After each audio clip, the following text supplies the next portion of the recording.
Vi har fået til opgave at designe 2 hjemmesider til en NGO, og vi har valgt Folkekirkens Nødhjælp. De 2 segmenter, vi har fået, er de moderne fællesskabsorienterede og de traditionelle individorienterede. Gennem arbejdet har vi brugt forskellige teorier og metoder. Det første, vi gjorde, var at lave en personas over vores 2 Gellerup-segmenter, for at undersøge, hvad der tiltrækker dem i forhold til deres personlighed, så vi kunne lave den bedste hjemmeside til dem og deres målgruppe. Vi har også valgt at lave et moodboard for at finde inspiration til det videre arbejde. Det, der kendetegner de moderne fællesskabsorienterede, er, at de ofte bor i de store byer. De er meget åbne, hjælpsomme og ansvarsfulde, og de vil rigtig gerne hjælpe folk, der er ringere stillet end dem selv.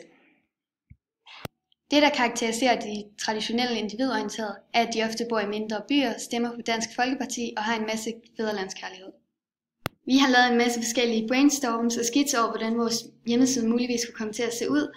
Vi gik ind på forskellige andre hjemmesider for at få inspiration, og så tænkte vi også meget på, hvordan de skulle appellere til de forskellige segmenter, da vi jo havde de traditionelle individorienterede, som gik rigtig meget op i, at man skal fokusere på, hvordan vi kan hjælpe i Danmark, og ved de moderne fællesskabsorienterede, der skal man fokusere mere på, hvordan man kunne hjælpe i udlandet.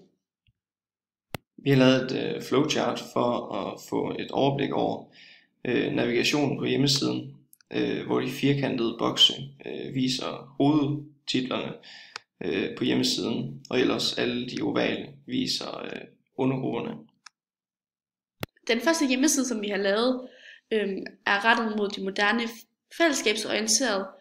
Vi har brugt gotisk tekst, fordi det er meget moderne, og så har vi også valgt at placere et billede i midten, som er et billede af små børn, som gerne skulle snakke til følelserne, altså hvor vi har gjort brug af appelformen patos.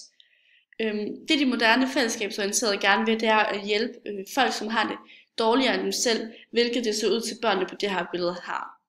De kan også rigtig godt lide at støtte i udlandet, og nederst på siden har vi valgt at lave et støttefelt, hvor man kan se, hvad ens penge bliver brugt til, og hvor mange man kan hjælpe i forhold til, hvad man donerer.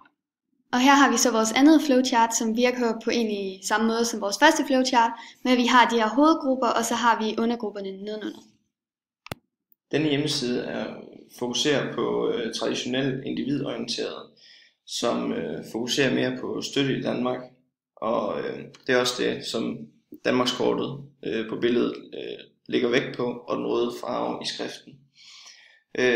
De traditionelle individorienterede er ikke så glade for at hjælpe i udlandet, og derfor henvender den sig her til områder i Danmark.